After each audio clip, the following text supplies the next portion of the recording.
여러분은 운명을 믿으십니까? 영화에서는 일어날 법한 운명적인 만남에 대해 언급하는 것 같아요. 그것은 여자와 남자의 만남이 될 수도 있고, 선생님과 제자 또는 부모와 자식 사이의 만남이 될 수도 있겠죠. 아마도 이 산자분이 운명적인 만남을 경험하신 것 같습니다.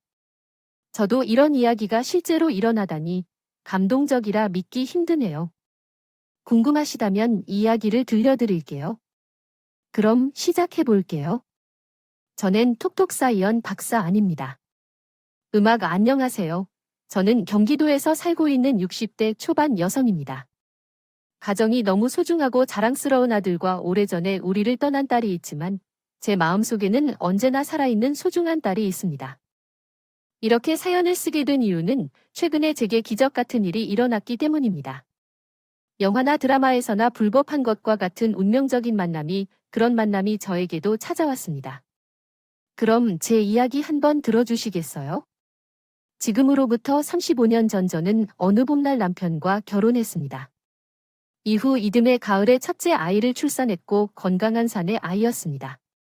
그리고 2년 후 또 하나의 예쁜 딸을 낳았죠. 아들아 나를 따라와. 제가 어릴 적부터 꿈꾸었던 이상적인 가족의 모습이었습니다. 두 아이를 모두 품은 저는 세상을 다 가진 듯 행복했습니다. 자상한 남편과 귀여운 두 아이들과 함께 좁은 집에 함께 살던 형편이었지만요. 하지만 아무것과도 바꿀 수 없는 행복을 느끼게 되었습니다. 하루하루 크는 아이들을 보면서 마음속에 사랑이 가득 차는 것을 느꼈어요. 엄마의 마음은 자식을 낳고 키워봐야 하는 것이라는 말이 정확한 것 같아요. 내 몸을 다 바쳐도 자식을 보호하고 싶은 존재가 바로 자식이었어요. 물론 아이들을 키우면서 어려운 날이 없었던 건 거짓말일 것 같아요. 이유 없이 하루 종일 제 옆을 붙거나 밥을 잘 먹지 않아 속상하게 만드는 날도 많았죠. 또 가끔 길을 걷다 넘어지거나 놀다가 다치는 경우도 없던 날에는 마음이 아프고 가슴이 뛰었어요. 그 작은 아이들이 상처를 입는 모습은 나를 안타까운 마음에 잠설치기도 했습니다. 저는 매일 아이들을 정성껏 보살피며 키워왔어요. 가족과 함께 화목하게 산 지 벌써 10년이 다 되어가는데 무력해졌어요. 살면서 평생 잊을 수 없는 아픈 기억을 가지게 되었거든요. 당시 첫째는 11살, 둘째는 9살이었고 겨울이었어요. 딸아이는 추운 어느 날 갑자기 기침을 하기 시작했어요. 처음에는 날씨가 추워서 가벼운 감기에 걸렸다고 생각했죠. 아이가 감기에 자주 걸리는 편이어서 단순한 감기라고 생각했지만 아이의 병은 하루 이틀 만에 갑자기 심각해졌어요. 한밤중에 열이 치솟고 경련까지 겪은 뒤 의식을 잃었어요. 급하게 쓰러진 아이를 품에 안고 응급전화를 걸었습니다. 빨리 와주세요. 빨리요. 우리 민경이가 죽어 굴게 구해요. 하철발로 전 정신이 없어 집 주소도 잘대로 말하지 못하고 아동지도 됐어요. 그렇죠. 옆에 있던 남편이 전화기를 뺏어 들고 경찰 통화를 맞춰 쫓아요. 그리고 구급차가 오는 그 짧은 시간 동안 전 지옥을 경험했습니다. 천천히 쇠약해지려고 하는 아이의 얼굴과 충만한 발달이 정말 아이가 어떻게 될지를 설레이면서 심장이 터져나갈 것만 같았어요. 옆에서 첫째 아이도 무서워서 엄마를 얼고 아주 집안이 날렸죠.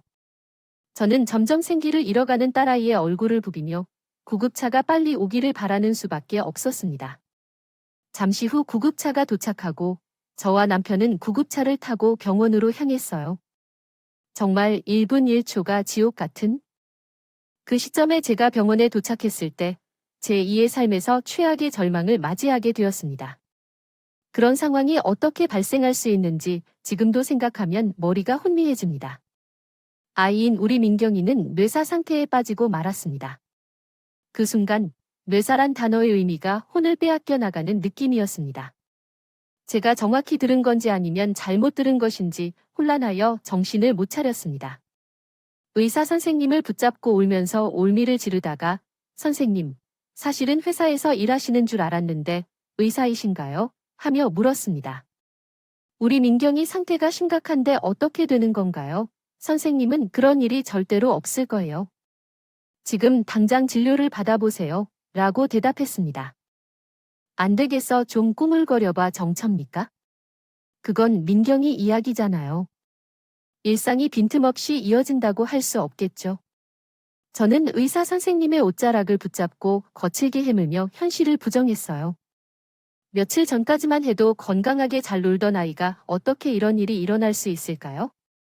병이 있었던 것도 아니고 사고를 당한 것도 아닌데 이게 말이 되는 상황이니까요. 저는 바닥에 주저앉아 병원이 떠나가라며 이건 꿈이라고 결을 갔지만 달라지는 것은 없었습니다. 아이는 여전히 의식이 없는 채 인공호흡기에 의지하여 시체처럼 누워 있었고 의사와 간호사들은 안타까운 표정으로 저를 내려다보기만 했어요. 저는 이 실제로는 믿기 어려운 상황에 목이 되어버렸습니다. 울보제타는 결국 정신을 잃고 쓰러지게 되었습니다. 정신을 잃은 채 꿈속으로 들어간 나는 딸을 많이 낳은 꿈을 꿨어요. 딸은 평소처럼 밝게 웃으며 내 앞을 이리저리 뛰어다니고 나는 그녀를 쫓아다녔어요. 술래잡기를 하는 것으로 생각하고 딸을 쫓았지만 그녀는 너무 빨리 달려서 잡히지 않았어요. 뛰면서 쫓아도 갈수록 딸은 멀어져만 가고 있었죠. 그 거리가 멀어질수록 나의 마음도 초조해지기 시작했어요. 정말 달려가며 뒤에서 소리쳤지만 민경아, 천천히 엄마와 함께 가야지 하니 딸은 미소 짓고 더 멀리 떨어지기만 했습니다. 그래서 민경아, 민경아라고 계속 외치며 쫓아나던 중 갑자기 딸아이가 눈앞에서 순식간에 사라졌어요.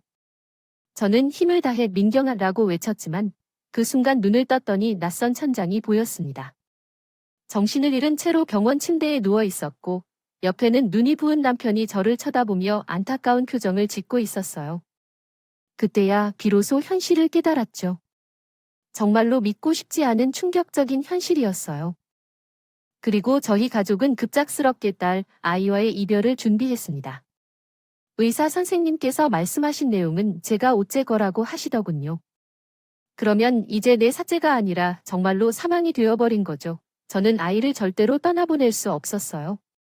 내가 10달 동안 뱃속에 채워온 살자라면 이렇게 허망하게 보내기엔 싫었습니다. 그 안에 있는 모든 것이 이 세상에서 사라진다는 것을 용납할 수 없었어요. 그래서 저는 그 중에도 엄청난 결심을 하게 되었어요. 바로 장기 기증을 하기로 결정한 것입니다. 남편과 상의 끝에 내린 매우 힘든 결정이었습니다. 비록 아이가 죽더라도 만약 아이의 심장이 다른 아이를 살릴 수 있다면요. 그것만으로도 저희에게 큰 위안이 될 것 같았어요. 그런데 얼마 후 아이는 세상을 떠나 버렸어요. 아이는 9살밖에 못 살았던 불쌍한 아이였어요. 세상에는 행복한 일이 참 많은데 그것들을 누리지 못하고 하늘나라로 떠나간 아이가 너무나 안타까워서 미칠 것 같았어요. 차라리 아이 대신에 제가 죽었다면 하는 생각을 100번이나 더 했던 것 같아요. 아마 남편도 같은 마음이었을 겁니다. 자식이 먼저 떠난 그 슬픔을 겪은 사람만 알 수 있는 깊은 절마저도 같은 슬픔이었어요. 이 글을 읽고 계셔서 공감할 분들이 계실 거예요. 절 따라 심장이 처절해져야 할 비슷한 나이의 아이에게 갔다는 얘기를 들었습니다. 그 아이가 누구인지 알 수 없지만 그럼에도 불구하고 내 심장이 대한민국으로 가서 뛰고 있고 이 심장으로 세상을 살아가게 될 거라는 생각에 기분이 참 이상했어요. 제 심장으로 세상을 살아가라는 것이 우리 민족의 존엄이었다면 더 좋았을 텐데 하는 잘못된 생각도 들었지만 제 심장으로 인해 다른 아이가 생명을 살려준다는 행운이란 생각도 들었어요. 받은 아이의 기증을 군제할 수 있다면 그 아이에게 찾아가서 자식처럼 보살펴주고 싶다는 생각까지 했어요. 이후 우리 가족이 그 화목함을 회복하기까지 꽤 오랜 시간이 걸렸습니다. 남편과 나는 매일 살아가기 힘든 수준이었고 동생을 잃은 조카도 툭하면 동생이 보고 싶다고 오곤 했어요. 하지만 우리 가족은 서로에게 서로가 버팀목이 되어주며 이 슬픔을 이겨내기 위해 노력했습니다. 어차피 산 사람은 살아야 하고 저희에겐 아직 남아있는 가족이 있었기에요. 그리고 이렇게 3년이 넘는 시간이 지나서야 조금씩 웃을 수 있게 되었어요.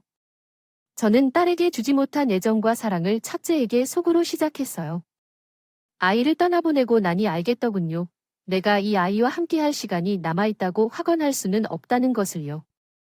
어느 날 불의의 사고로 죽을 수도 있고 아니면 이 아이가 갑자기 세상을 떠나게 될 수도 있습니다. 그러니까요. 그래서 저는 더는 후회하고 싶지 않아요. 가족을 위해 최선을 다해 살았습니다. 얼마나 바쁘던 일이라도 최대한 가족과 함께 시간을 보내기 위해 노력했고 남편도 마찬가지였어요.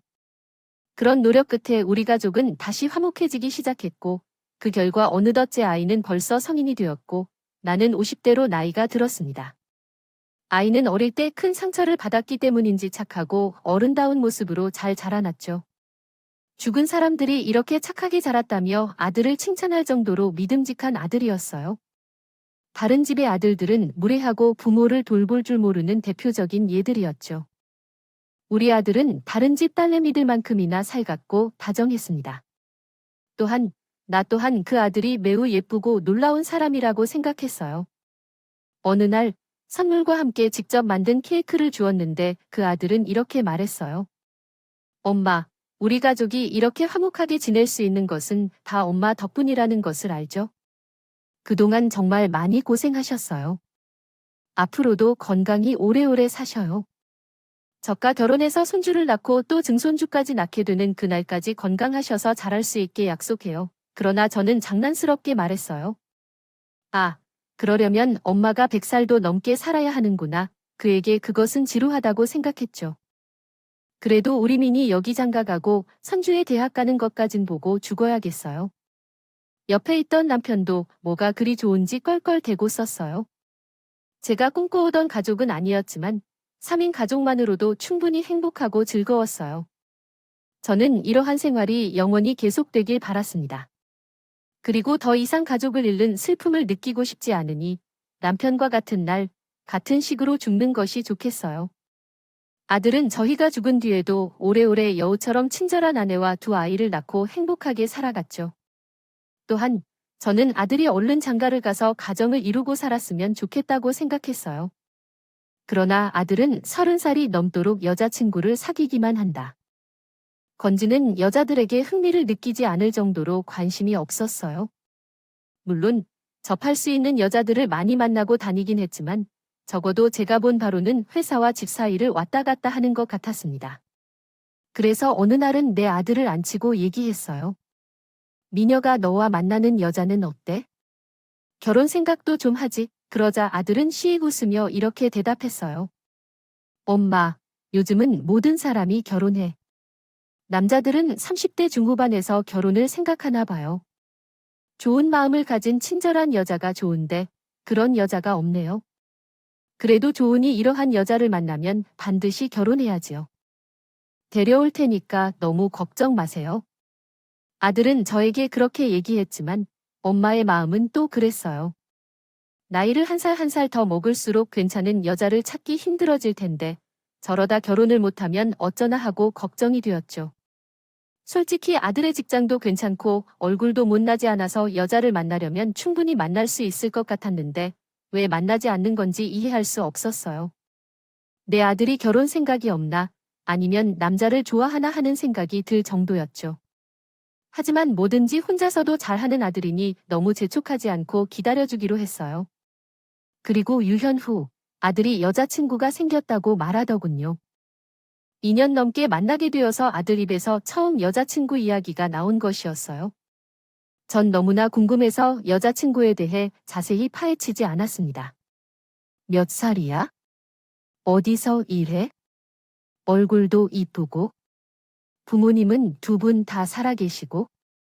그러자 아들이 멋쩍게 웃으며 이렇게 말하더군요.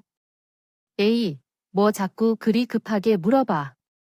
천천히 대답해 줄 테니까 질문 하나만 하는 게 어떠냐. 그래서 내가 아들을 붙잡고 궁금한 걸 하나씩 물어보기 시작했어요.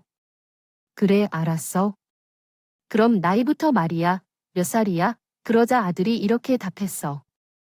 저는 2살 어리다고 하려고 하는데 실제 나이는 30살입니다. 궁금증을 참지 못하고 계속해서 두 번째 질문을 이어서 하였습니다. 제가 사는 곳은 어디이며 현재 다니고 있는 직장은 무엇인가요? 성격은 착한 편이고 너에게 잘 대해줄 거라고 합니다. 너무 궁금해서 참을 수가 없어요. 좀 더 자세히 말씀해 주세요. 아름다운 여성분이라고요. 그러자 아들이 등을 때려쳤을 것처럼 히히 웃으며 말했어요. 엄마, 제 여자친구에 대해 그렇게 궁금하신가요? 그렇게 급하게 물어보시네요. 제 여자친구는 현재 회사에 다니고 있으며 성격은 물론이고 매우 착해요. 매너도 많고 따뜻하며 천사 같은 아이예요. 저에게도 매우 잘해주고 얼굴도 정말 아름다운데요. 아마 엄마도 보시면 반할 거예요. 그런 아들의 말에 저는 마치 자부심이 막 솟는 듯 했어요. 그만 아들의 머리를 쥐어박고 말았어요. 못난 놈, 그게 여자친구가 조치기꾼 열심히 키워놨더니 여자에게 홀려당 뺏겨버렸네요. 엄마는 섭섭하게 시릭했어요. 그러자 아들은 싱긋 웃으며 저에게 이렇게 말했어요. 엄마, 너무 섭섭해 하지 마세요. 엄마한테 손주를 보여드리려면 결혼을 해야 하잖아요. 그리고 우리 수진이 아마 결혼하면 엄마한테도 엄청 잘 알 거예요. 얼마나 예의 바르고 착한 아이인데요. 저는 그 순간 아들이 언제 이렇게 컸나요? 싶어와도 물을 찔깃 나왔습니다.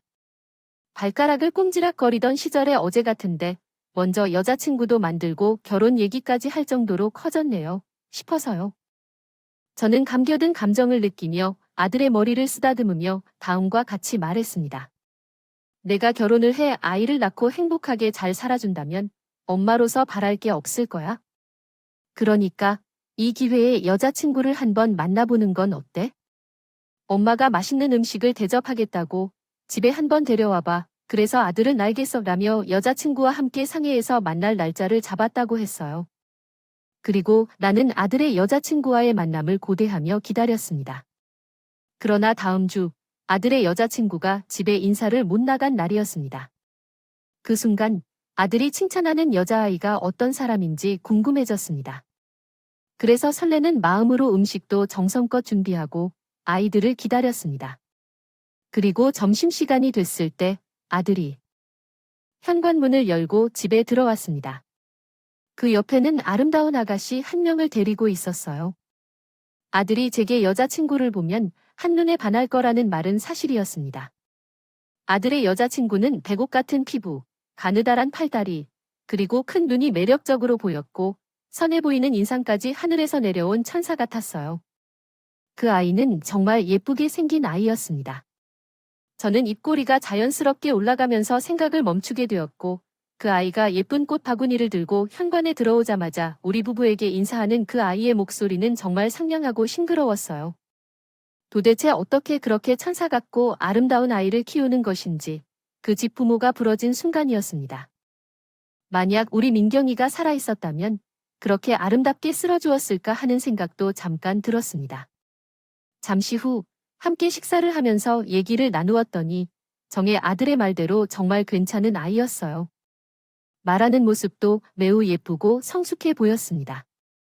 우리 아들도 어디에서 영감을 받지 않았을까 잘 키웠다고 생각했는데 이런 아이라면 우리 아들에게 시집 오라고 하는 것이 미안할 정도로 소중한 아이였습니다.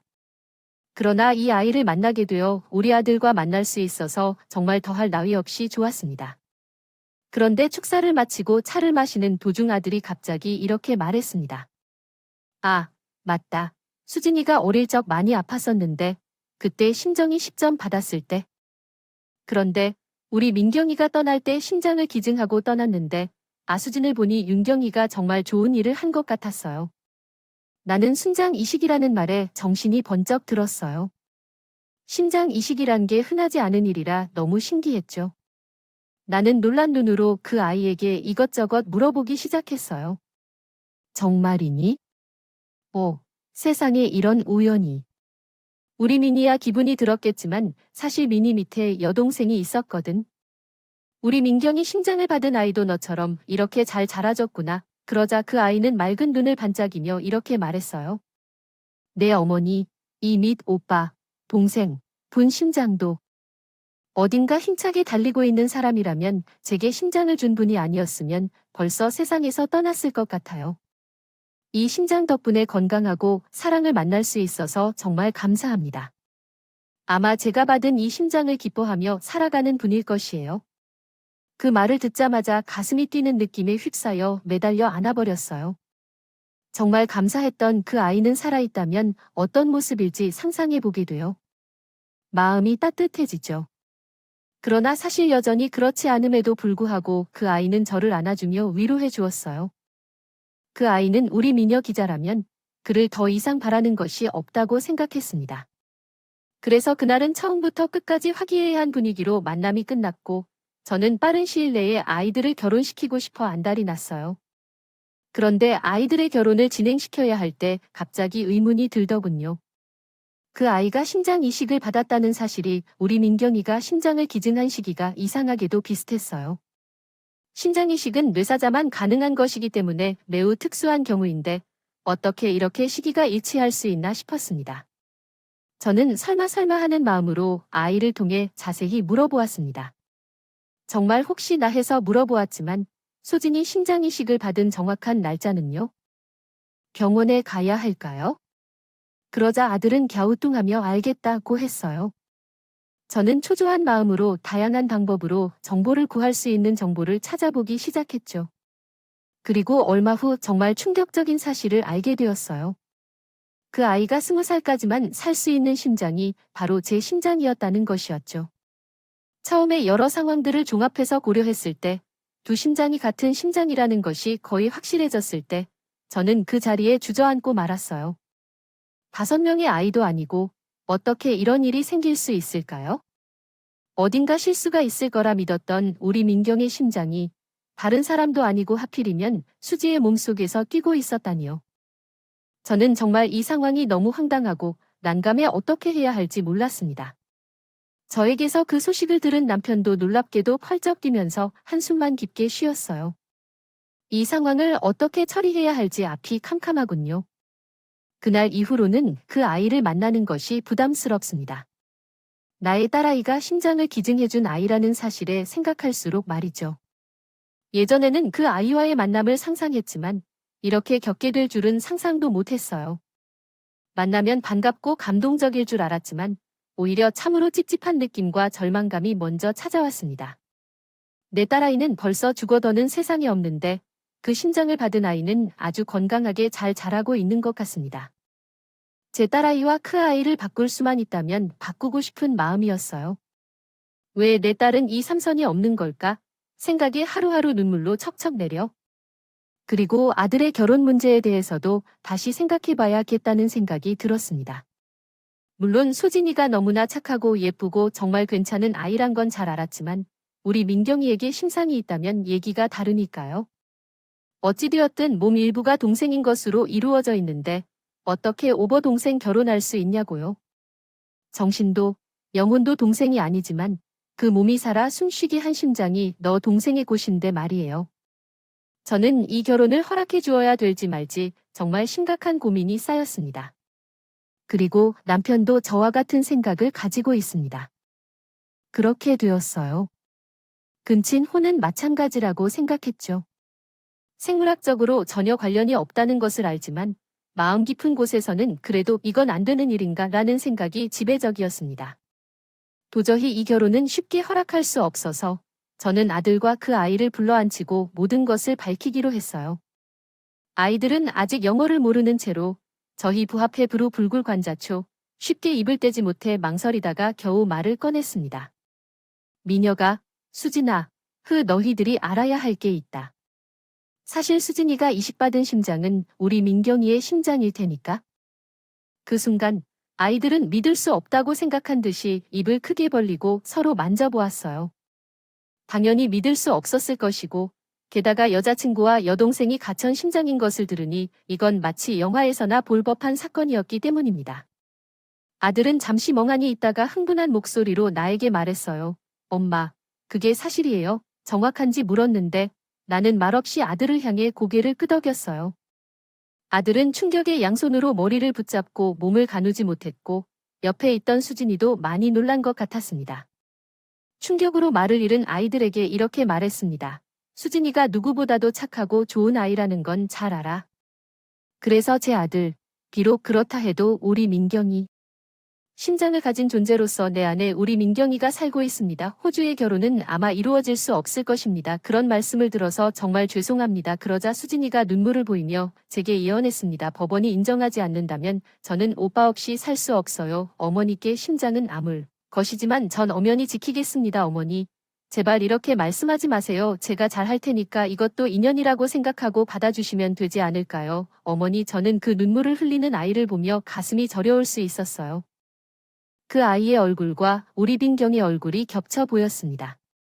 그 아이가 우리 민경이가 아니었음에도 불구하고 가슴이 너무 앞으로 나와서 얼굴을 제대로 쳐다보기 힘들었습니다. 누군지도 모르게 잘 살면 좋았을 텐데 왜 나타나서 내 앞에서 마음을 괴롭히는지 너무나 원망스럽습니다. 정말 죄송하지만 모두를 위해 매달려야겠다고 생각했습니다. 누군가가 말이 안 되는 소리를 했어. 수진이, 너 정도면 우리 민보다 더 좋은 남자를 만날 수 있는 거야? 우리 가족을 위해 자발적으로 민을 놓아줄래? 내가 이렇게 부탁할게. 제발 수진아. 마음속으로는 독해져야지 하지만 생각대로 되지 않았어요. 저는 아이들 앞에서 더 이상 눈물을 보이지 않았습니다. 옆에서 남편도 조용히 눈물을 흘렸어요. 그런데 수진이는 계속해서 쟤를 설득하려 했더군요. 어머니의 말씀대로 아가씨로서 잘 할게요. 그것도 싫으시면 그냥 아가씨로 생각해주세요. 며느리가 아니라 딸로 생각하셔도 좋아요. 그러니까 제발 다른 남자와 만나라는 말은 하지 말아주세요. 하지만 가슴이 너무 아파서 더는 수진이 얼굴을 쳐다볼 수 없었어요. 제게 우거지상으로 매달리는 그 모습이 너무나도 안쓰럽고 가염해서 그만 뒤돌아서면서 혼자서도 울게 되었습니다. 그때에는 남편이 가서 말했습니다. 자녀들아, 우리가 얼마나 마음이 아프고 어렵게 결정을 내렸는지 잘 알아야 합니다. 사랑하는 사람과 헤어지는 것은 쉬운 결정이 아닙니다. 엄마와 아빠도 이런 결정을 내리기까지 정말 힘들었어요. 만약 운명이 맞다면 다음 생에는 꼭 다시 만날 거예요. 그러자 아들은 분개하여 외쳤습니다. 엄마, 아빠, 이렇게 해서는 안 돼요. 민경이는 이미 돌아가셨어요. 민경이는 더 이상 이 세상에 없답니다. 엄마의 얼굴에 민경이를 보는 것도, 민경이의 마음을 느끼려는 것도 이젠 그만해야 해요. 수진이는 수진일 뿐이에요. 저는 더 이상 이 상황을 견딜 수 없어서 아이들에게 나가라고 소리 지르고 말았습니다. 더 이상 할 말이 없으니 제발 나가라고 했어요. 그러자 아들이 수진이의 손을 붙잡고 밖으로 나가버렸어요. 저는 아이들이 떠난 방에서 남편과 둘이 부둥켜 안고 울었고 또 울었습니다. 그리고 그날 이후 아들은 짐을 싸서 집을 나가버렸어요. 말리려고 해도 저희를 뿌리치고 막무가내로 가버리더군요.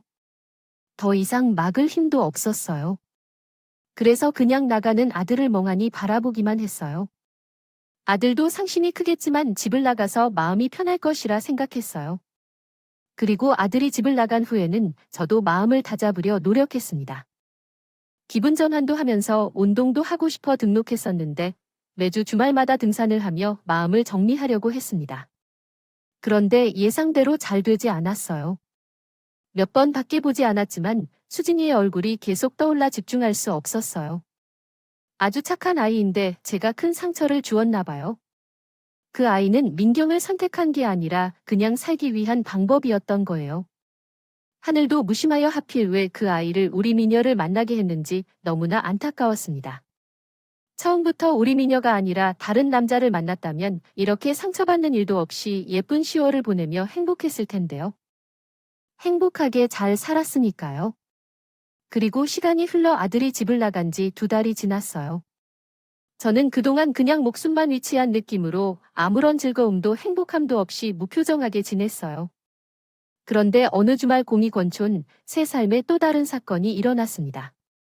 바로 집을 나갔던 아들이 다시 집으로 들어온 거예요. 그것도 혼자가 아닌 수진이와 둘이서 말이에요. 가방을 싸들고 집에 들어온 둘은 저와 남편 앞에 무릎을 꿇었습니다. 그리고 아들이 저희에게 이렇게 말했어요. 엄마가 제 수진이 아니면 안 돼요. 민경이 때문에 불편하신 거 너무 잘 알지만 그래도 이해해 주셨으면 좋겠어요. 제가 할 말을 잃어 넋을 놓고 헤드를 바라보니 이번에는 수진이가 말을 꺼냈어요. 허머, 네가 번진 자가 마음이 안 되시면 마음이 드실 때까지 정말 최선 다해서 노력할게요. 이분 마음이 열릴 때까지 저 정말 잘할 거예요. 그러니 제발 거부하지만 말고 지켜봐 주세요. 저는 아이들의 말을 조용히 듣고 눈물만 흘리고 있습니다. 남편도 한숨만 푹푹 쉬더니 방으로 들어가 버렸어요. 지금까지 싸들고 집에 온 아이들을 내쫓을 수도 없고 정말 어떻게 해야 할지 난감했습니다. 아이들이 이렇게 노력하는데 받아주는 것이다. 쉽기 때문에 저도 조금은 마음을 열고 아이들을 지켜보기로 결심했어요. 그 이후 수진이는 아이방에서 함께 살면서 정말 우리처럼 딸처럼 공기 시작했어요. 퇴근하고 오면 저에게 부드럽게 말을 걸어주기도 하고 집안일도 돕기도 하죠. 주말이면 나가기 싫다는 저를 꼬셔 마트에 장을 보러 가거나 커피를 마시러 가곤 했어요. 노력하는 수진이의 모습이 너무 애처롭고 미안하게 느껴졌습니다. 그래서 어느 날 수진이에게 이렇게 얘기했어요. 수진아, 너무 힘들면 그만해도 돼. 노력한 것은 잘 알겠지만 안 되는 것은 안 되는 거야. 사람 사는 일은 모두 원하는 대로 되는 게 아니잖아요. 나는 더 이상 당신에게 미안해 하기 싫어서 이만 끝내려고 하지만 수진이는 그래서 괜찮은 척하며 이렇게 말했어요. 허먼 씨, 제게 미안해 하지 않으셔도 돼요. 제가 좋아서 하는 거니까요. 그리고 그만하라는 얘기는 하지 마세요. 아직 몇 달밖에 되지 않았잖아요. 어머님, 몇 년이나 몇십 년이 걸려도 어머니 마음을 반드시 바꾸겠어요. 그러니까 그냥 평소처럼 게임을 즐겨주세요. 부탁드려요, 어머님. 제게 수진이가 말한 것처럼 마치 가슴에 무언가가 얹어있는 것처럼 답답해요. 마치는 중에 용서할 수 없는 큰 죄를 앗아간다는 기분을 느끼게 되었거든. 이 정말 천사같이 착한 아이를 어떻게 해야 할지 모르겠어. 저는 씁쓸한 마음에 수진이의 등을 쓰다듬는다.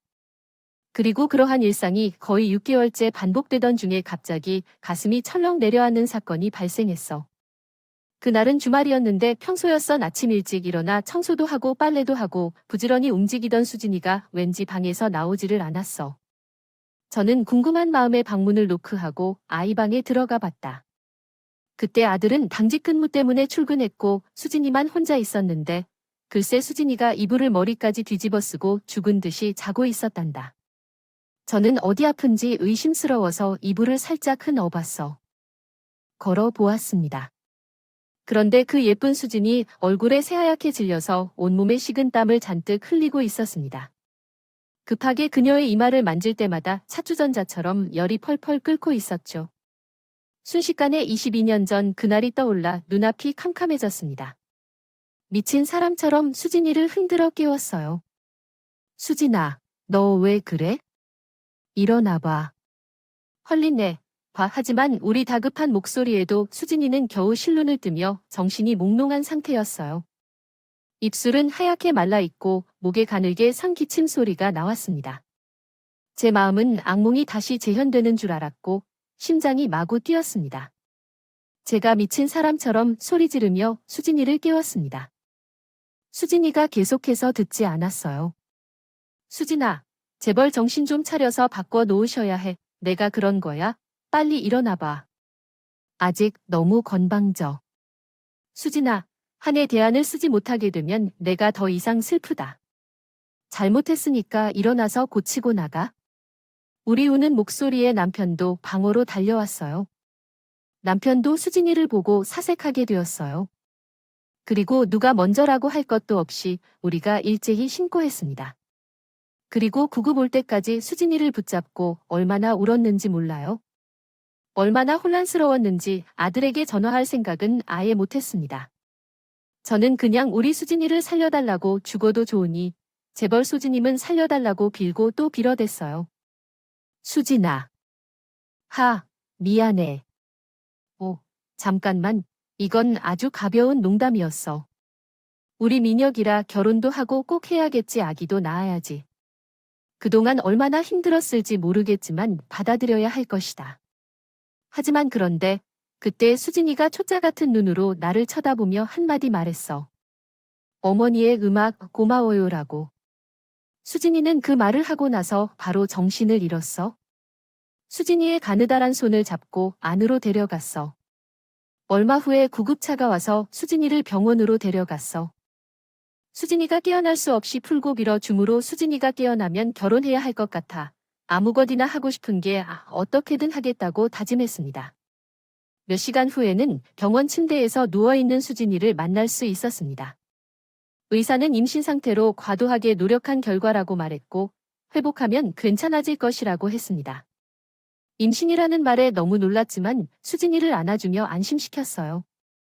겨우 정신을 차리고 있는 수진이는 사랑스러운 미소로 나를 보며 생각을 표현했어요. 그러자 나는 그 수진이를 꼭 껴안으며 말했습니다. 수진아, 정말 꿈이었어. 정말 매콤하고 아달랐어. 아이 때의 손주가 있는 생활 방식이 그렇게 거의가 맞아요. 1. 왕비에 가만히 있지 않았으면 하여. 정말 아닐래도 필요하지 않아. 그러다가 저수지가 제게 이렇게 얘기했어요. 뭐라고? 조만간 말하려고 했어요. 아, 몸 관리를 더 잘 했어야 했는데 이렇게 보여드려서 정말 죄송해요.